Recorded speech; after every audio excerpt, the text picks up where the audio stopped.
14 June 2020 এক অন্ধকার সকাল যা বলিউডকে কাঁপিয়ে দিয়েছিল।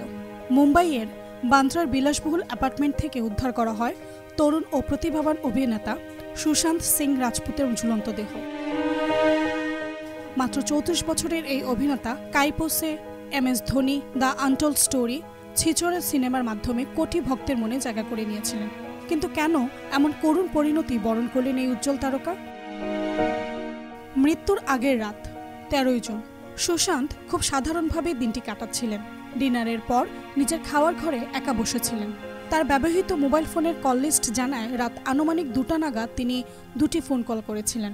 একটি বলিউড অভিনেত্রী ও তার বান্ধবী রিয়া চক্রবর্তীর কাছে, অন্যটি টেলিভিশন অভিনেতা মহেশ শেঠির কাছে। কিন্তু অদ্ভুতভাবে দুজনে কেউই সেই সময় কল ধরেননি। এরপর সুশান্ত গুগলে সার্চ করেন কিছু অদ্ভুত শব্দ। এসব শব্দ তার মানসিক অবস্থার ইঙ্গিত দেয়, যা হয়তো আমাদের বুঝিয়ে দেয় তার মনের গভীরে চলা যন্ত্রণার কথা। কে জানে, হয়তো সেই রাতেই তার মনের মধ্যে নীরব যুদ্ধ চলছিল, যা বাইরে থেকে বোঝা যায়নি। পরদিন 14 জুন সকাল 10টা থেকে 10:30টার মধ্যে সুশান্তের ম্যানেজার সিদ্ধার্থ পিঠানি ড্রয়িং রুমে গান শুনছিলেন। এমন সময় সুশান্তের কুক হেল্পার কেশব এসে বলেন, দাদা দরজা খুলছে না। এই আতঙ্কের মুহূর্তে সুশান্তের বোন মিতু সিং ফোন করে জানায় সেও ভাইকে ফোন করছিল, কিন্তু কোনো উত্তর পাচ্ছিল না। তখন সিদ্ধার্থ মিতুকে তৎক্ষণাৎ আসার অনুরোধ করেন। দুপুর 1:20 ঘরের ভেতরে ঢুকেই তারা যা দেখলেন তা সারা জীবনের দুঃস্বপ্ন হয়ে থাকবে। পুরো ঘর অন্ধকার। বাতি জ্বালাতেই দেখা গেল সিলিং ফ্যানের সাথে ঝুলছে সুশান্ত সিং রাজপুতের নিথর দেহ।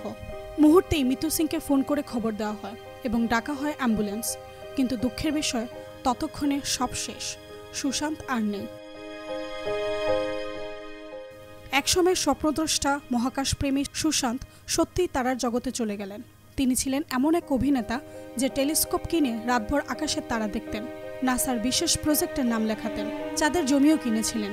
কেউ ভাবেনি যে নিজেই প্রিয় মহাকাশের তারাদের মতোই চিরতরে হারিয়ে যাবেন তিনি। আজও এই মৃত্যু ঘিরে রহস্য কাটেনি।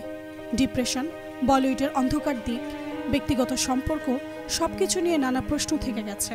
ভারতীয় দর্শকের মনে আজও কষ্ট, দুঃখ আর বিস্ময়ের ঘনঘটা। সুশান্তের জীবন আমাদের শিখিয়ে দেয় মানুষের মনের ভেতরকার যুদ্ধ কখনো বাইরে থেকে বোঝা যায় না। প্রয়োজন ভালোবাসা, সহানুভূতি আর সময় মতো সাহায্য।